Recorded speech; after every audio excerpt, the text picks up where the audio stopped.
വെറുമൊരു ശർക്കര ഭരണിക്കുള്ളിലാണ് അന്ന് മാതാ ആദിപരാശക്തി വന്നിരുന്നത്. ആ ഭരണിയുടെ അത്ഭുതകരമായ ഭാരം കാരണം ആ പ്രദേശം മുഴുവൻ ദേവിയുടെ പുണ്യസ്ഥലമായി മാറി. തിരുവനന്തപുരം ജില്ലയിലെ ചിറയൻകീഴിലുള്ള പ്രശസ്തമായ ശാർക്കരാദേവി ക്ഷേത്രത്തിന്റെ കഥയാണിത്. പണ്ട് പ്രകൃതി കനിഞ്ഞനുഗ്രഹിച്ച മനോഹരമായ ഒരു ഗ്രാമം ഉണ്ടായിരുന്നു. പച്ചപ്പും കുളിർമയും നിറഞ്ഞ ആ നാട്ടിലെ വഴികൾക്ക് പറയാൻ ഒരുപാട് കഥകൾ ഉണ്ടായിരുന്നു. വലിയ പട്ടണങ്ങളിലേക്ക് സാധനങ്ങൾ കൊണ്ടുപോകുന്ന വ്യാപാരികളുടെ പ്രധാന പാതയായിരുന്നു ആ ഗ്രാമം. ചില വ്യാപാരികൾ കെട്ടുപൊതികൾ തലയിലേന്തി നടന്നു വന്നു. മറ്റു ചിലർ മണികിലുകുന്ന കാളവണ്ടികളിൽ ദൂരദേശങ്ങളിൽ നിന്നും എത്തിച്ചേർന്നു. യാത്രയുടെ തളർച്ച മാറ്റാൻ അവർ അവിടുത്തെ വഴിയമ്പലങ്ങളിൽ ഇരുന്നു. ആ നാടിന്റെ ഭംഗിയും അവിടുത്തെ ശാന്തതയും നുകർന്ന് വിശ്രമിക്കുമ്പോൾ അവരുടെ മനസ്സിനും ശരീരത്തിനും വലിയൊരു ആശ്വാസമായിരുന്നു ആ ഗ്രാമം. ഒരിക്കൽ ഒരു കൂട്ടം ശർക്കര വ്യാപാരികൾ ആ വഴി വരികയായിരുന്നു. അന്നത്തെ വെയിലിൽ ഉരുക്കിയുണ്ടാക്കിയ നല്ല ശുദ്ധമായ ശർക്കര വലിയ മൺഭരണികളിലാക്കി അവർ കൊണ്ടുവന്നു. യാത്രാമധ്യേ ക്ഷീണം മാറ്റാനായി ആ ഗ്രാമത്തിലെ ഒരു വലിയ മരത്തണലിൽ അവർ വിശ്രമിക്കാൻ തീരുമാനിച്ചു. തങ്ങളുടെ പക്കലുണ്ടായിരുന്ന ശർക്കര ഭരണികൾ അവർ അവിടെ നിലത്തിറക്കി വെച്ചു. അവർക്കറിയില്ലായിരുന്നു ആ ഭരണികളിൽ ഒന്നിനുള്ളിൽ ലോകമാതാവായ മാതാ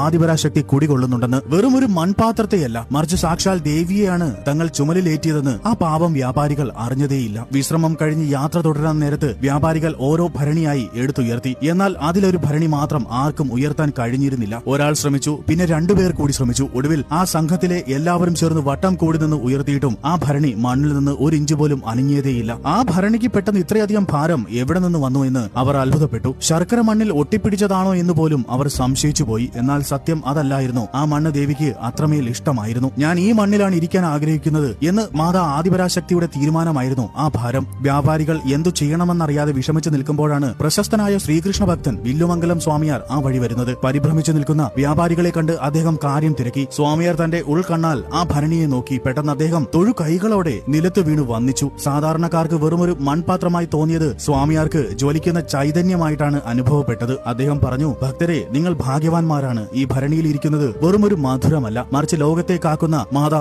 ആദിപരാശക്തിയാണ്. ദേവിക്ക് ഈ മണ്ണിൽ കുടികൊള്ളാനാണ് ഇഷ്ടം. സ്വാമിയാർ ഉടൻ തന്നെ അടുത്തുണ്ടായിരുന്ന കുളത്തിലിറങ്ങി സ്നാനം ചെയ്ത് ഭക്തിപൂർവ്വം മന്ത്രങ്ങൾ ചൊല്ലി മാതാ ആദിപരാശക്തിയോട് പ്രാർത്ഥിച്ചു. തുടർന്ന് മാതാ ആദിപരാശക്തിയുടെ ചൈതന്യത്തെ ആ മണ്ണിലേക്ക് ആവാഹിച്ചു പ്രതിഷ്ഠിക്കാൻ അദ്ദേഹം അനുവാദം ചോദിച്ചു. സ്വാമിയാരുടെ പ്രാർത്ഥന കേട്ടതും അതുവരെ പാറ പോലെ ഉറച്ചുനിന്ന ഭരണി വളരെ ലഘുവായി മാറി. ഈ അത്ഭുതം നാട്ടിലാകെ പടർന്നു. അങ്ങനെ നാട്ടുകാരും പ്രമാണിമാരും സ്വാമിയാരും ചേർന്ന് അവിടെ മാതാ ആദിപരാശക്തിയുടെ ഒരു ചെറിയ ക്ഷേത്രം നിർമ്മിച്ചു. കാലങ്ങൾ കടന്നുപോയി. പിന്നീട് വന്ന രാജാക്കന്മാരും നാട്ടുകാരും ചേർന്ന് ദേവിക്കായി അവിടെ മനോഹരമായ ഒരു ക്ഷേത്രം പണിതു. ശർക്കരയിൽ നിന്നും മാതാ ആദിപരാശക്തിയുടെ ചൈതന്യം വന്നതുകൊണ്ട് ആ പ്രദേശം ശാർക്കര എന്നും ദേവിയെ ശാർക്കരാ ദേവി എന്നും അറിയപ്പെട്ടു.